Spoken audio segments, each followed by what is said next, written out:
Hey guys, welcome back to Small Talk, small conversations with huge impact.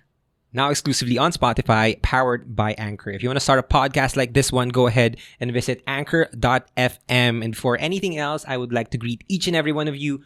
Welcome back to the show. If this is your first time, then I hope that you enjoy this one. If you do, go ahead and check out the other amazing episodes that we have here on Small Talk, only on Spotify. And if this is your end time listening to the podcast, if you're an avid listener of the podcast, then welcome back to the show. I'm so happy that you guys are invested in personal development. I'm just so grateful that you guys clicked on this episode because this episode is a long time coming. We have been preparing for this episode. We have been rescheduling for over months and months, and finally it's here. We finally got the time, and I finally got the chance to sit down with one of the greatest people that I've ever met in this world. I met him online. He has an amazing presence on social media. He has over roughly 2 million followers all over social media. And he is also the executive vice president of Worldwide Entrepreneurs, an award-winning entrepreneur, a trendsetter in the network marketing industry, and one of the Philippines' leading life and business coach here in the Philippines. For more than a decade, you have been proving that you can basically help a lot of people with their growth in terms of their personal development and, of course, their businesses. I am so grateful and I'm so honored to have here on my show right now my good friend, MJ Lopez. MJ, welcome to the show. Thank you so much for inviting me. Sobrang excited ako actually. It's because, way back talaga from the creating content, you commenting on me nung nagsisimula pa lang ako, and then as I move along, may comment ka dun na you said I was binge watching your videos. Yeah. So it's like, sikat na sikat sa podcast. He's really good. Siya yung inspirasyon ko sa pag-create, and now he is commenting on me. It's like, wow. And then the first time we meet, sobrang grabe yung mga napag-usapan, na valued, and it's like they have to hear this. Yes. Kung ano man pinag-uusapan natin that night, like they have to hear this. So I remember that story. I'm gonna tell that story real quick because I bumiyahe pa ako from Olongapo, and I went to Mandaluyong to see your office, and then we had a closed door meeting. We talked about for an hour and 2 hours, and probably one of the highest level of conversations that I've ever had. And it's so unfortunate that we didn't get to record it. No one in the history would know what kind of things we talked about in that room. But I'm so happy that we got the chance right now to finally talk about or shed light on some things that I know that a lot of people can benefit from, starting from that. Because I know that we have been talking about this. Yeah. You guesting on my show and you possibly creating a podcast for yourself. Yeah. And so we have been talking about this for quite some time now, but now it's here, right? And I know that from a lot of people, you're one of the only people that I can talk to about manifesting things in their lives.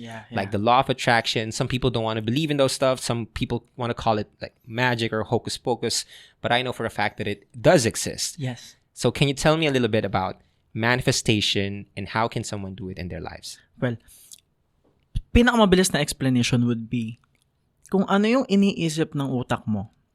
And then if your heart can feel it, tapos kayang action na ng katawan. So it's more on congruence. It will happen. Kung ano yung iniisip mo, na-feel ng katawan mo, in-action na ng katawan mo, it will manifest into reality. Anything, lahat ng bagay sa mundo, nangyari muna dito. Naramdaman natin na gusto ko yun. And then doing action related to that, it will happen. That's it. When was the first time that you actually applied manifestation or the law of attraction? It started with my mom, actually. Because there is this famous story of my mom that when you say something, be careful what you say because pwedeng mangyari. So there's this one moment in her life na 16 siya. Actually, 19. Bali nabuntis siya 16 eh. Tapos iniwan kami ng tatay ko. Sobrang hirap. So, why am I saying this? It's because you can manifest the life that you want regardless kung mahirap ka ngayon or mayaman ka ngayon. Because you are a human being ikaw yung pinakang powerful na creation niya. Yeah. Because we can also create the life that we want. So basically, 19 siya, no, nag-aahente siya ng bahay. So, nung time na yon,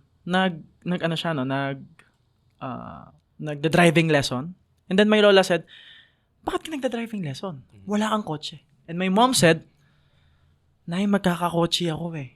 Balang araw. Take note of the word. Balang araw, magkakakotse ako. And then, that year, marami siyang racket. Avon, Natasha Boardwalk, Chinchan Subi, El Krim Katiko, Jablo Krim, Mena, Shampoo ng Kabayo. So basically, hustling really hard because wala siyang natapos, buntis siya ng maaga, and stuff like that. So nag-aahente siya ng bahay. First tripping niya dun sa bahay. Nung nakita niya yung bahay, siya yung na-in love. Mm-hmm. So it's like, pag itong bahay na to, hindi binili ng buyer ko, akin to. Mm-hmm. That year, nakatira kami sa bahay. Walang kotse. Yung kotse nangyari 2 years after. Mm-hmm. Mm. Take note, mahal yung bahay kaysa kotse. Yeah. Mahal yung bahay kaysa kotse. And she paid cash for the house. So it's like, yes, you can manifest. So nung sinishare sa akin ni mama yung story, nangyari din to sa akin before. It started with an urgency. 16 ako nun.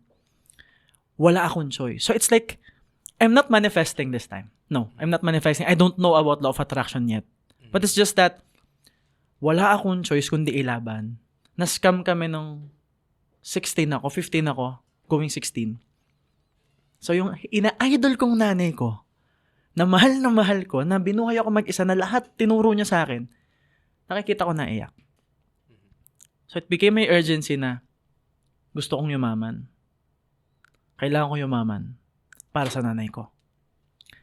Pero that moment that I decided, wala akong ibang nasa isip. One thing I noticed is, all I'm thinking about, all I care about, is making my first million. Mm-hmm. Like, laman ng utak ko lagi, paano ako kikitain yung first million ko? Paano ako mapapangiti si mama? Nothing else.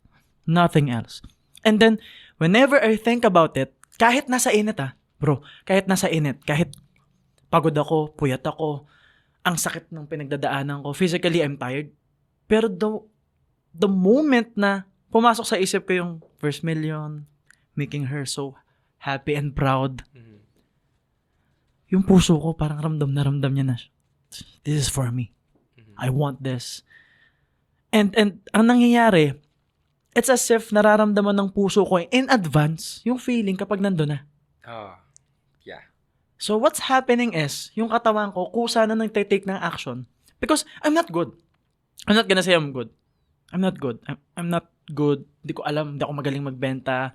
Yung itsura ko before. Pero yun yung nangyari. It's like, everything connects. Mm-hmm.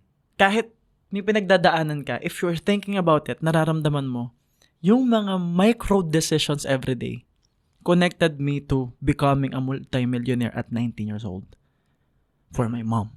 So it's like, yes, you can. Yeah. And then, here's the fun part. I already know what's possible.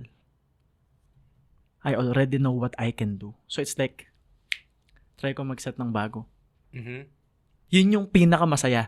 Akala ko nung una, ang pinakamasaya pag na-achieve mo yung goal mo. Yeah. Pero ang pinakamasaya pala, yung magse-set ka ng bago. Yung mangangarap ka ulit. Knowing na yung una nakuha mo. I love that. I actually had a same experience with my life because I didn't grow up with, a lot money, not much, but came to a point na, I wanted to try if these things are true. I've been hearing it. I've been watching it. I watched The Secret when I was a young kid, and it was really weird at that time. what the fuck am I seeing, right? But then when I tried to apply that, I can remember I wrote down in my whiteboard, I want a car and I want a MacBook. I want a car by March. It was January when I wrote that, and then I want a car by March. I want a MacBook by April. I want a MacBook by April. I want a car by August. Right? I wrote it down. By March, I had both of those things. Wow. And it's, in retrospect, you might think like, whoa, that you got so lucky, Yeah, right? Yeah. But I think what you're saying basically is the decision of wanting this or having that desire in your mind and in your heart, you got to make sure that it's congruent. Yeah. That will not, it's not really like the end result. Like you're not going to have this by this time. Sometimes it's later, sometimes it's earlier, but every decision that you're going to make when you have that decision na, okay, I want this, I really want to make this happen.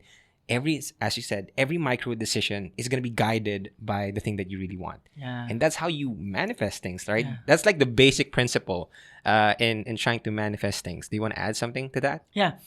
Ikaw, nung I saw you na meron kang podcast with Joyce. Yeah. And you said it's like nagmanifest. Yeah. Di ba? Yeah. Yeah. That time, I was thinking, ako din. Uh-huh. Pero sa'yo. Magmamanifesto. Like, time will come, i-invitahan mo ako. Uh-huh. So it's like, the moment kasi na nag-comment ka sa akin before, Small Talk Podcast, I'm really interested and fascinated about podcast. Mhm. Kasi, iba yung conversation. It's like, hindi ito yung planong pag-usapan, pero pagdating doon, may mga lumalabas. Yeah. Mainly because of the intimacy of the setup. I don't know why, but there's a value in conversations like this. Yes. Yung ganito na pagtagal, nakakulong na tayo dun sa energy natin na ito na yan, momentum na. So, that time, na nang comment ka, sabi ko, I decided, I wanna be invited. I wanna be there. Bago ako mag-release ng sarili ko, I wanna be invited by Alec Cuenca. And here I am. Nag-manifest. Yeah. I mean, of course, I didn't know that you wanted that you wanted to guest on the show. But if you told me that, we probably have scheduled it quite sooner. Because I've been a fan of your work, especially on TikTok, and I think we mentioned a lot about the law of attraction and manifestation, but I think people are still going to look for different ways on how they could apply that in their lives. Because we might talk about this and we might get it because we've actually seen it. Yeah. But for people who have no idea what are we talking about, where can they start? Okay. They can start by doing more research about law of attraction, about law of vibration, reading books about it. But the thing is, they can start here. Listening to this podcast, listening to this, they will learn a lot, actually. Now, let me explain a bit paano siya gumagana. Number one, we have what we call the RAS, or the Reticular Activating System. Mm-hmm. The moment that you want something na gustong-gusto mo siyang makuha, and you feel it in your heart, your brain will focus on things related to that. So it's like, for example, nag-decide ka ng car, and you want like this car. Na pag nakikita mo, nagniningning yung mata mo, kinakabahan ka, I want that car. Think about it. The moment that you decide na gusto ko to, I want to manifest this, pag nasa SLEX ka, lagi mo siyang nakikita. Yeah. Lagi mo siyang nakikita. But in reality, lagi na siyang nandun. It's there. Yeah. Hindi mo lang siya napapansin before because your brain is not focused on that. Maybe your brain is focused on other problems, other stuff, or sometimes we think based on how we feel. Because if emotions will be the reason why you will think, makokontrol ka ng past mo. Oh. So you have to think beyond how you feel. Because most of the time, how you feel is actually dependent on what you are thinking. And what we are thinking is 95% of what we think galing kahapon. Yeah. Galing sa kahapon. So it's always the record of the past. So kung mag-iisip ka base sa nararamdaman mo, you are thinking in the past. I love that. And if you are thinking in the past will manifest again. And then you will say, sabi na nga ba, they would deserve. Lalo mo yung paniniwalaan. You will support that because you are saying that. I love that. Okay, so I'm going to support you on that one because the book that you recommended to me by Dr. Josie Dispenza, so Becoming Supernatural, it basically talks about that. It's the bridge between mysticism, like the law of attraction, energy, those hocus pocus stuff, and then science.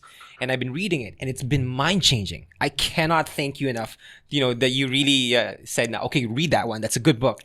and I read it. And basically, what happens with our bodies is every time we create a mind. So a mind is a combination of different observations. So, Yeah. for example, anything that you experience, like here in your first time in podcasting, what you hear, what you see, what you feel, what you taste, what you smell, everything comes and it becomes connected in your mind. So it creates a mind.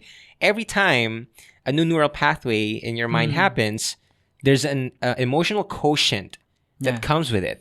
So we might think na in that emotion na lumalabas, of course, magre-release yung body natin ng chemicals, right? And so doon tayo napupunta sa mga states na yun. So for example, depression is a state.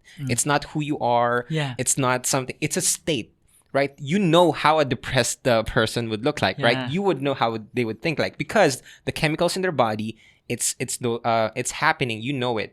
But so with what we're talking about, basically, if you've always come to reflect on your past, you will always bring the emotions and the Yeah. state from your past, and that's gonna be your predictable future. Yeah. Kasi that's all you can remember, and minsan iniisip lang natin siya, nararamdaman na rin natin siya. Yeah. We think of the hurt, we feel the hurt, we become we be in the state of hurt, and di natin namamalayan, we're going through the hurt again. We're going through the trauma again. That's really crazy how it works out. Yeah. And the problem with our brain is our brain is afraid of the unknown. Yeah. It is afraid of the unknown. Knowing that success may be unknown, the future that you want, the goals, it is maybe unknown to you. But the past is known. It is predictable.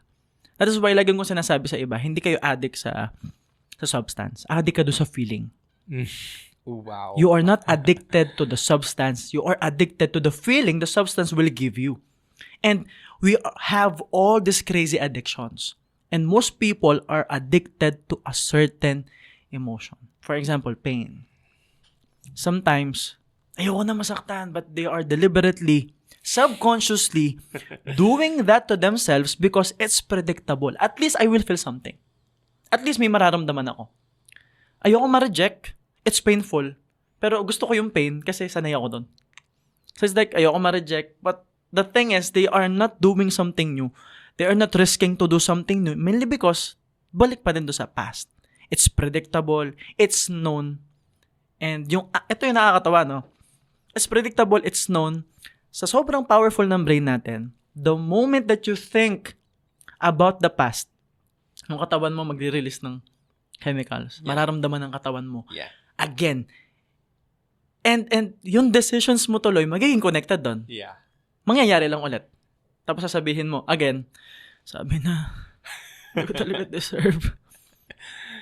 But the crazy part is, your brain doesn't know if the memory is an imagined one.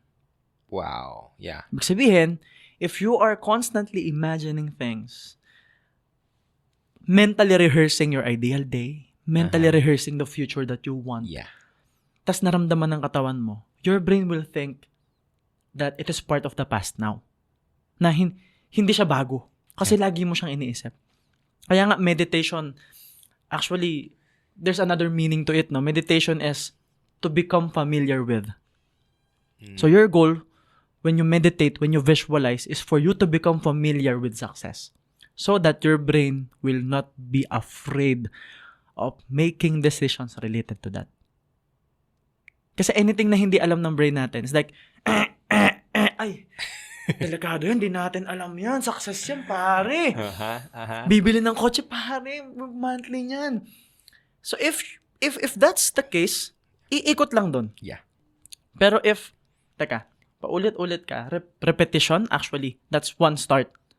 Repetition. Over and over. Think about it. Talk about it. Hear about it.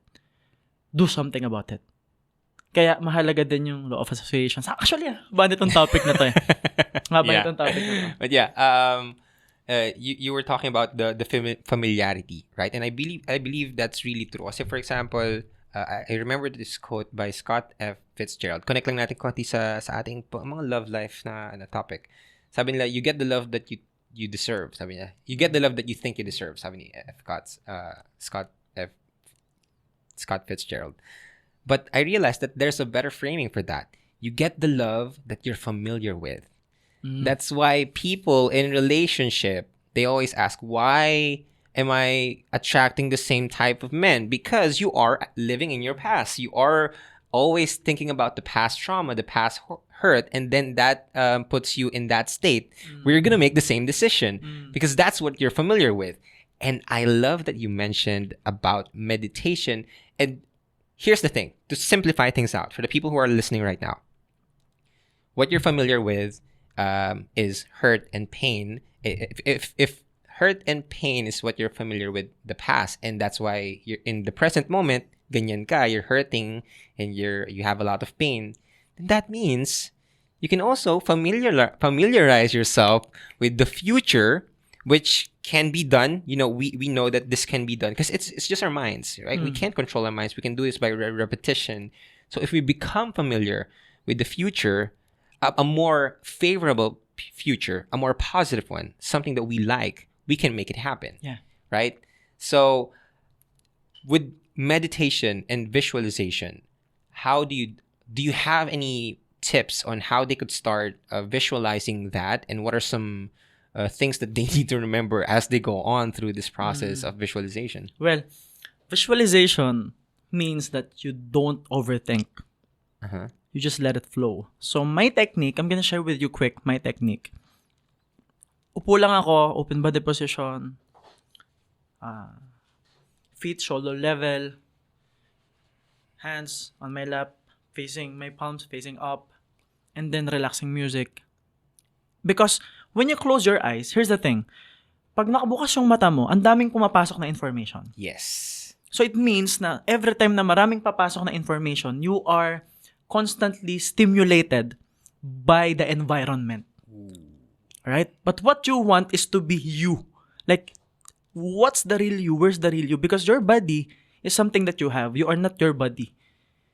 Kaya nga, my body, akin to. Hindi ako yung katawan ko. I am inside this body.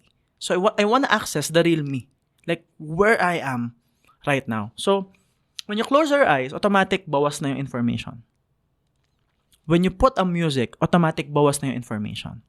Now, the absence of the environment, we are safe to say that it's you right now.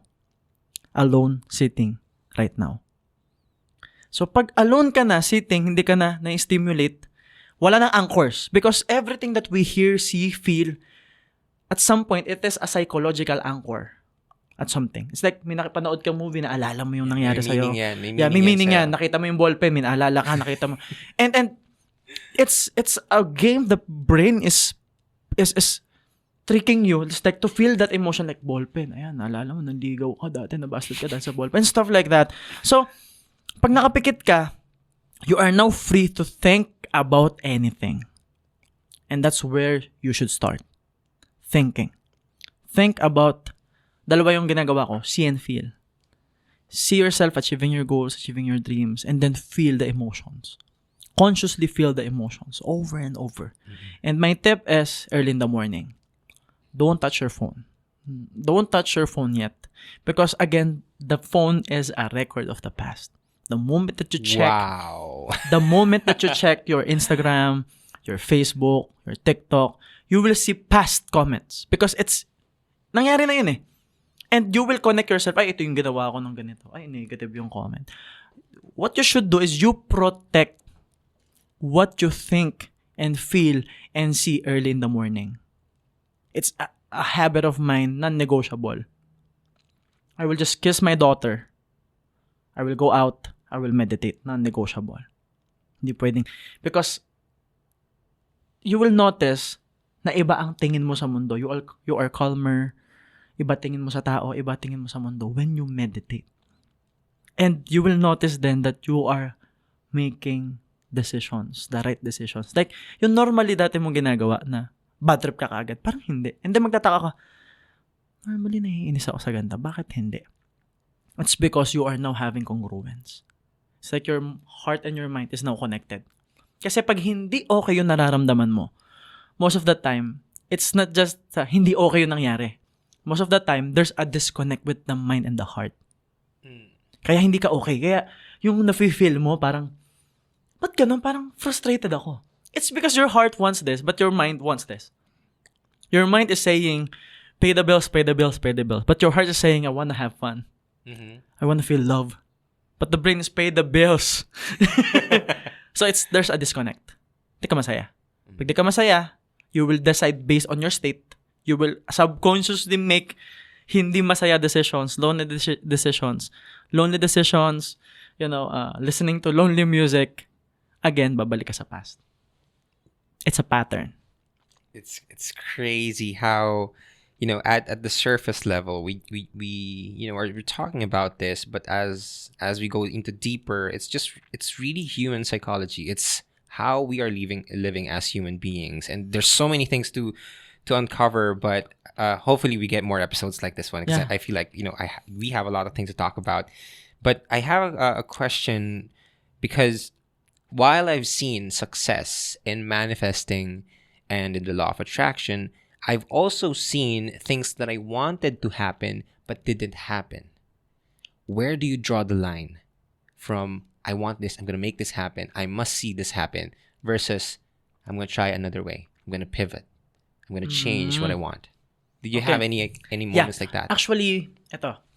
One major example is, what I want before, I want to be a celebrity. Gusto ko maging artista. So, kung mapapansin nyo sa mga Pwede speaking naman, engagement. Kung hindi lang sumikat si Alden Richards, siguro kaya. God gave me you. So basically, that's what I want. I want to be a singer. I want to be an artist. I write songs. I can play the piano, guitar, drums. I can play a lot of instrument. And then, naging indie films before. That's what I want. But I got rejected simply because of my height and my ethnicity. It's like they want Brazilian models that time. They want someone tall. I'm not tall. Maganda katawan, but I'm not tall. I'm Filipino. You're too Filipino, sabi sa akin. Wala kang pag-asa sa commercial modeling, sabi sa akin ng mga tao. So it's like I got rejected. But you don't focus on the title. When you are manifesting, don't focus on the title. Focus on the feeling. Focus on the doing at the feeling. What do I mean? Ang focus ko, singer, artist. Hindi nga para sa akin siguro eh.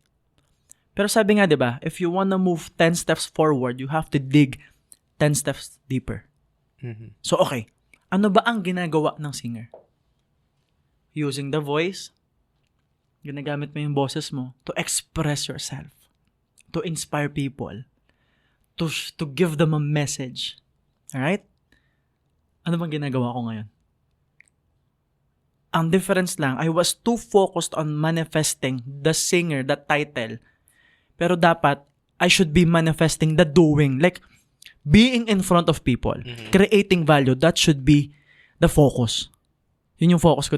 So, nung nag-shift ako ng focus na, okay, I wanna focus on the feeling of helping people. Nagkaroon ako ng bagong platform. And then, here's what you should take note of. You will feel it. If yun na yun. Mararamdaman mo siya. It's like, ito na yun. You know that feeling? It's like, may feeling kasi na pag nakuha mo yung goal mo, parang, I don't feel alive eh. Pero there's a moment that it is not a goal na talagang material things, but it's a goal of being in the process. Like for you, being in front of hundreds of people, it's not like an endpoint goal na kailangan ko ng 300 na tao. And, diba? And kailangan kong kumita ng X amount of money. It's being in front of them. It's the doing part. Because people fail to manifest the process. Usually, they manifest the car, the money. How about the process? Because if you fall in love with the process, ang bilis ng manifestation. Kasi pag hindi ka sa process nakatingin, malilito ka eh. Bakit hindi ko nakuha yun? Yeah. Kasi may ibang process kang pagdadaanan. May para sa'yo. It's like, the line is, you draw the line on, you have to accept who you are. Yeah. What you're good at. I cannot manifest NBA player. I cannot do that. We know that. Right? I cannot manifest that. So, you have to make sure na, teka, it is still possible. Mm. But again, sometimes things that are parang imposible, pwede pa rin eh. Yeah. Pwede pa rin.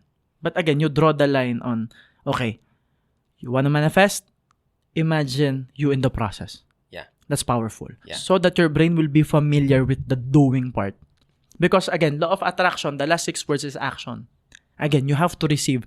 You have to do something about it. Hindi ka pwedeng maghintay. Hindi sinabing law of waiting. Ang sabi, law of attraction. But attracting something also means that you have to take action.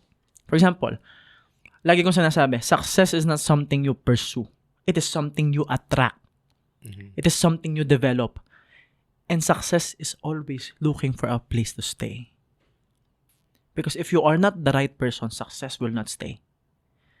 One of my famous analogy would be, think of it as if success is a high-value girlfriend. Mm. Hindi pwedeng wala ka sa focus. Because success will say, ako na nga si success eh. Ako na girlfriend mo. Natingin ka pa rin sa iba. Mm-hmm. So you have to be in a relationship with success. Mm-hmm. And you have to make success stay. How do you make success stay? By developing yourself. Yeah. So you develop yourself. That's where the action will come to the picture. That you have to take action for you to develop yourself.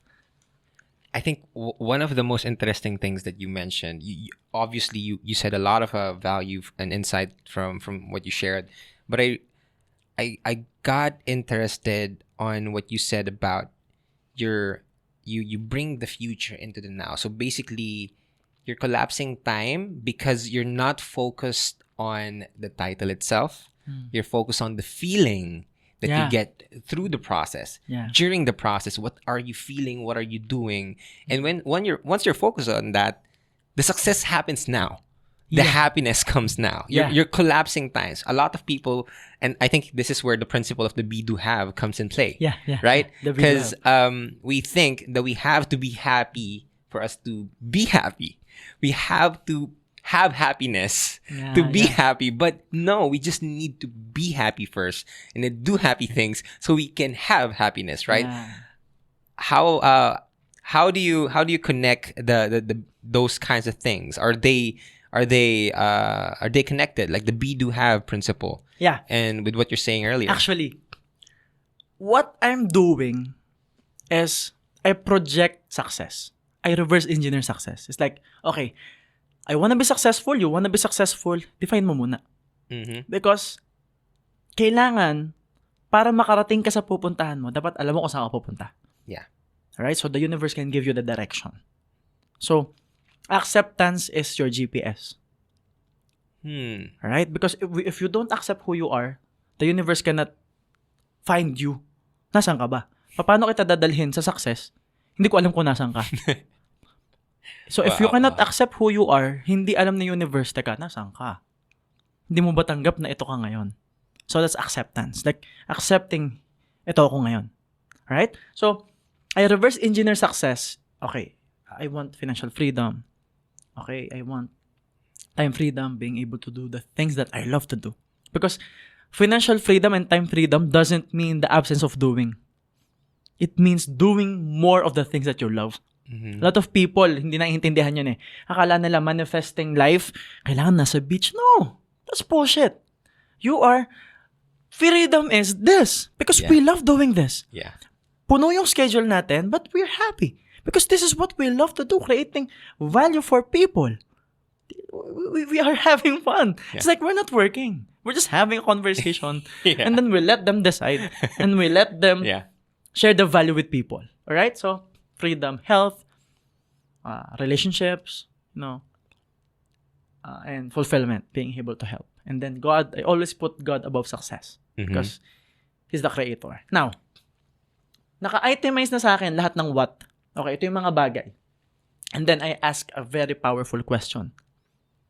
Ano yung character ko pag nandun na ako? Who is MJ Lopez kapag nakuha na niyo yung success na yan? Next question is, anong nararamdaman niya ngayon pag nakuha na niya yan? Next is, ano yung attitude niya? Ano yung mindset niya paano siya mag-isip? Paano siya mag-decide? So, hindi ko na hinahabol ngayon yung material things. Mhm.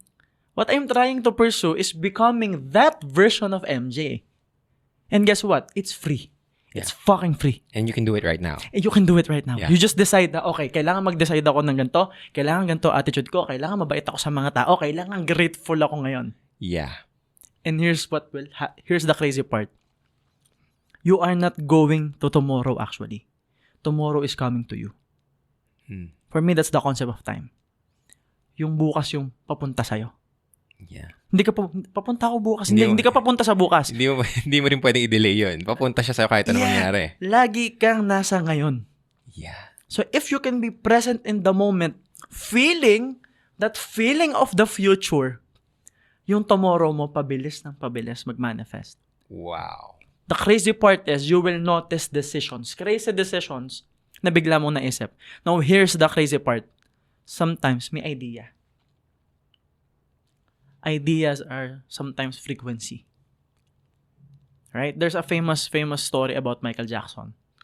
Na nag-iisip si Michael Jackson, sabi niya sa manager niya, 2 a.m. in the morning, mag-record tayo nito. Sabi niya, madaling araw na, bukas na. No. I-record to ni Prince kung hindi natin gagawin. So MJ understands na yung idea ng bagong kanta na yon is binigay sa kanya. Uh-huh. Because kung hindi mo gagawin yon, may ibang makakaisip nun. Oh, wow. Yeah. Right? Kung hindi mo sinimulan tong podcast na to, may ibang makakaisip na to. And we see that in a lot of things. Kasi, for example, yung mga businesses na parang, naisip ko na yan na. Because you had that idea. Yeah. It's just that you didn't act on it. Yeah. Right? Yeah. But, so, there are clues. Yeah. Na, kausapin mo to. Talk to this person. See this person. And then you will feel it. Ang problema sa iba, ayan na eh. Nagmamanifest na pagdududahan pa. Alright? So, hindi mo pwedeng pagdudahan. Hindi nila pwedeng pagdudahan kapag dumating na. So, it's there. Grab it. May dahilan bakit mo yung naisip. And then you will realize later na buti na lang. Mm-hmm. Because it's hard and painful to say, sana pala ginawa ko. Sana pala tinry ko. Maganda yung feeling na buti na lang nasubukan ko. Ito natuloy ako ngayon. Diba? It's like, buti na lang. Buti na lang. The buti na lang mindset. I have that kind of mindset as well na, you know what? If we fail, I don't mind. If we make a mistake, if this is a wrong decision, I just gotta make sure that I try. Kasi if I don't, I cannot carry the burden, the way of regret of not even being able to try those things. Kasi one thing that I'm sure of is that any kind of thought, any kind of desire, binibigay yan sa'yo ni Lord kasi gusto niyang ikaw yung makakita niyan. Hindi niya yan ilalagay sa puso mo kung hindi yan para sa'yo. Yeah. Hindi niya ibibigay yan. So parang, here's the thing. It's just really up to you. What you can see here, and I know you also said this, what you can see here, you can see what you can perceive in your mind, you can see it in your hands, right? You can make it happen, but it's up to you to make that decision. And we can go on and on and on about trying with manifestation, but I really want to touch on, you mentioned earlier, like one of the greatest feelings that I know that is complementary to the law of attraction and manifestation is gratitude. Yeah. And you've been a big advocate of just people, you know what, start your day with gratitude. Yeah. What's the story behind that? And what are some effects of just being grateful? Gratitude, the emotional signature of gratitude is receiving. It's being there. Like, think about it. If you have a daughter, like me, I have a daughter, or if you have a pamangkin, right? Di ba pag yung bata, meron siyang bagay na gustong-gusto niyang makuha, and then binigay mo sa kanya. Di ba siya nagtatatalon? It's like, aw, yayakapin pa niya, aw, thank you. Di ba? And how would you feel? Excuse me. How would you feel as a giver na ganun yung gratitude ng bata? Di ba? Fulfilled. Ang saya. Ito malupit. Gusto mong bigyan ulit. Yeah. So, if tayong tao that we have to work hard pa para makuha yung bagay na yun at ibigay ulit, paano siya? Paano yung nasa taas na isang pitik lang kayang ibigay sa atin? So, if you are grateful for all the things that you already have, God will bless you with more things to be grateful for. It's the foundation for all abundance. It's because we tend to complain on things. For example, nagpa-podcast tayo. It's like, walang ganito. Walang absorber shock ganito. Be grateful. Dati wala yan eh. Yeah. Diba? It's like, magreklamo tayo, yung Meralco ang mahal. Buti nga may kuryente eh. Yeah. So, yung mga bagay na hindi tayo grateful ngayon, dati pinapangarap mo lang yan eh. Namumroblema ka sa load, may phone ka eh. Mm-hmm. Diba? Namumroblema ka sa hugasan, kasi kumain ka eh. Kung gusto mo walang hugasan, huwag ka kumain. Yeah. So, it's being in that state, depression cannot come kung grateful ka. Mm-hmm. Anxiety won't come if you are grateful. Yeah. Fear and doubt won't come if you are grateful. Like, iba yung gratitude eh. Yeah. And I totally agree with that, because gratitude is one of the, if you know what it actually means or actually feels like to be grateful, alam mo yun na it's kind of like this feeling of bliss. Na when you're grateful about even just one thing, you have enough. And the feeling that you have enough, that's really a lot. That's too much. Because, growing up, we're always told by society that you're not enough. You got to get this degree. You got to get a job. And so we're always on the pursuit of feeling of being enough. But once you apply gratitude, you know that, okay, I have everything that I need. And once you feel that, kasi parang I feel like gratitude, what gratitude does to you is it makes everything enough. But if you don't have gratitude, you will never have enough. Yeah. You'll always be in the pursuit of the next thing and more and more. But at the same time, feeling that you just not have anything. Yeah. And that the thing is, with aside from what you said earlier, it's just gonna be a hassle of the process. You can still get the things that you want, whether you're grateful or not. But the process of you doing that, it's gonna be miserable. Parang 99% na nagpapahirap ka, 1% masaya ka. Yeah. But if you're grateful, you can have the 100% of it. Masaya ka lang talaga. Yeah. Like ko sinasabi before, normally people will associate happiness with results. So we can say happiness equals results.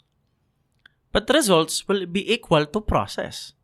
Para mangyari yung results, kailangan dumaan ka sa proseso. Mm-hmm. What if you can cancel results?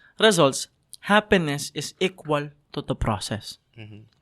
Because if you can be happy in the process of trying to get the results, actually, mas masaya yung proseso kaysa sa result.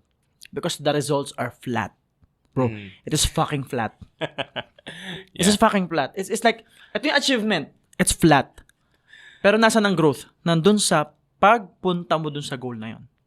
Nandun yung growth. And people have to understand that if you are a level 2 person, you will have level 2 problems. So problems will still be there. Natututunan mo lang i-handle. And here's the crazy part about manifesting. Sometimes sinusubok ka. Sometimes itatry ka. Will you still be grateful kapag may pinagdadaanan ka na? Mm-hmm. Will you still think about it?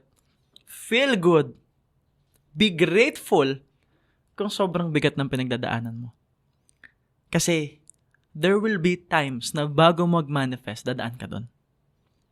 It's as if the universe is testing you. Paano ka? How will you react? Kamusta character mo? Ready ka ba dito? It's a pattern. I don't know, in my experience, it's a pattern. It's like may dadaan mo ng sobrang bigat. Susubukin ka niya. So you have to be firm. Naniniwala pa rin ako. And then magugulat ka. Ayan na. Sabi ko nga sa iba tayo mga negosyante, tayo mga entrepreneurs, we are not being paid for the things that we do when we feel good. No. We are being paid. We are creating value in the things that we are doing when we are so fucking tired. Yeah. When we are so miserable, when we are having troubles and challenges, kaya pa rin natin mag-decide ng tama. Kaya pa rin natin maging mabait sa kapwa. Kaya pa rin natin irespeto yung mga tao sa paligid natin. That's where you say you are becoming successful. Gusto ko yung sinabi mo kanina, it's the character. Because when you lose your character, you lose everything. You don't just become a person who has these things, you become a person of success, a person of value. It's good to be grateful, but the best part is, what if people are grateful to you for your existence? Good thing, it creates what we call a collective consciousness. Mas mabilis mo ma-attract yung goals mo. I noticed that when I'm around people who want me to be successful, who are grateful for me, ang bilis ko makuha. It's like they are also sharing the energy with you na. Yeah. Makukuha mo yan, deserve mo yan, deserve mo yan. Diba? Yeah. And I think I read Ziegler's quote on this one. If you want $1 million peso, if you want $1 million, help 1 million people. Yeah. Right? I think, I'm not sure if that's the direct quote, but basically that's it. And when people are grateful for you, for your existence, now you can get the things and get a faster timeline on the things that you want to have and achieve and manifest. And I have learned a lot with this conversation. I'm so grateful as we are talking about gratitude. As you know, you are one of the people that I'm really grateful about, especially with the connection that we built on TikTok and all of those things. So I just want to say, first and foremost, thank you for being here. Thank you for spending your time, your energy, and your effort in being here and guesting on the podcast, creating a content like this. And I'm sure that this would change the lives of people around, people on the show who are listening right now. And so thank you, brother, for being here. Thank you. Yeah. Yeah. And okay, so before I let you go, I just need to ask you 2 more questions that I ask all of my guests. The first one is, what is the worst advice that you have ever received? Worst advice? Pwede na yan. Pwede na yan. Pwede na, mediocre. What do you mean? It's like, pwede na yan. Mm-hmm. Hindi, okay na yan eh. It's like, I actually hate, one thing I hate is being mediocre. Uh-huh. It's like, I always want to give my best because I hate delays. Yeah. It's always the delay. Like, no. You don't delay decisions. Okay lang ma-reject ka. Okay lang mahirapan ka ngayon. Because mas valuable yung time na isang buwan mong inisip yon. Pwede mo naman desisyonan ngayon. Ma-reject ka ngayon, tapos na, move forward ka na bukas. Unlike, isang buwan mong pinag-isipan, tapos mag-fail ka rin naman. It's more painful that way. And I hate it when people will say to me na, pwede na yan. No. Because we have to be the best. We want to be the best. We want to offer people the best. For example, products. Pwede na yan. No. Kung pwede pa natin improve, bakit hindi? Yeah. Yung packaging, pwede, no. We should improve because we are creating value. Again, let's go back to our objective. So I hate that advice na pwede na yan. Yeah.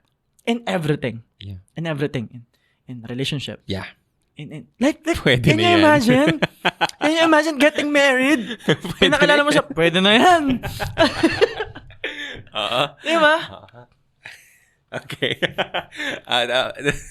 Sorry. That was such a bad advice, but we always hear that, so we need to be careful in doing that. And I think it really pays off. It's not just about the work that you produce; it's the character that you build. Like, what does that make of you when you're always doing things half-assed? When you're not giving 110% versus when you are really putting yourself out there, going the extra mile, making sure that when you're gonna either win or die in the battlefield. Yeah. That kind of mindset, and then you come out whether you're victorious or you're failing in the eyes of other people, but still, what does that make of you? You're a hero. You're a legend, right? That's your story. That's your legacy on the line, right? So I love that you shared that. Thank you so much. And my last question for you is, I asked you this before, but what is the best advice that you have ever received? It's actually from my mom. I was about to give up at some point because betrayals of people, betrayals of the leaders that I trusted, lost millions of money, lost my hair in the process. I was about to give up. And she said, hanggat may isang naniniwala sa'yo, you continue. Hanggat may isa. At kung hindi ka na naniniwala sa sarili mo, andito ako, so may isa ka. Wala kang magagawa, di ka pwedeng sumuko. So it's just winning moment in my life that, yung idol ko, yung nanay ko, naniniwala pala sa akin. Because I was supposed to give up eh. You know the story, every time I'm driving my Mustang, gusto kong ibangga. Yeah. Gusto kong ibangga. Yun na eh. Wala ka nang ibang nasa isip kundi, tapusin ko na kaya to. Wala namang naniniwala sa akin. Ninoko lang ako ng mga tao ko. Nilaglag pa ako. Binigay ko sa kanila lahat. Kaliwang kamay, kanang kamay, paa, lahat buong katawan ko, pero wala. And then hanggat may isa, tuloy. Because who I am right now, I can say that it is a byproduct of that moment. Because yung growth ko from that moment, iba eh. Yung belief ko, iba. And then I realized that it's not about gaano karaming tao yung naniniwala sa'yo. It's good to have a lot of people cheering for you, but time will come, there will be times na sagad ka na. Ang mahalaga may isa. And kung wala, pwede namang ikaw yun eh. Yeah. Pwedeng ikaw yun. So yeah. I love that. That's very powerful. That is an amazing message, brother. I am so happy and grateful that you are here right now. And I just need a moment to take a deep breath in. Whew, that was a lot to take in, but I'm so grateful that you are here. And I'm so honored and humbled to have you on the show. And I cannot wait to have more conversations like this. Thank you again. And hopefully I could hear more from you soon. But before we go, please, if they want to learn more about what you do, you have any upcoming events, please go ahead and promote it. All right. So you can check our YouTube channel. It's MJ Lopez. Our TikTok, it's MJ Lopez. Our Facebook page, which is actually growing really fast, it's MJ Really Lopez. fast. And soon, because I'm so inspired by you. You have to know that, because one moment in my content creation, I was also about to give up. But someone really famous commented, it's like, I was binge watching your video. Oh, okay, pwede pala. Someone's listening. So, I'm so inspired, and I really want to create my own podcast soon. I'll help you out with that. If anything, just message me, brother. I'm here for you. You know that. But I can't wait to hear your podcast and anything that you want to share. Hopefully, it's very soon, because again, people need to hear these kinds of stuff. But soon. Thank you again for being here, and I'm so excited for that. If you guys like this episode, go ahead and share this on your social media pages. Do not forget to tag me at Alec Cuenca.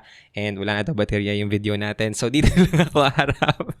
But thank you so much for listening. If you are still listening to this episode, thank you so much. Again, follow MJ Lopez. Just search him. He's everywhere. TikTok, Instagram, Facebook, YouTube, and he has his own website as well. Go check that out. And if you like this episode, go ahead and share this on your social media pages. On your Instagram, do not forget to tag me at Alec Cuenca. And again, thank you for being here.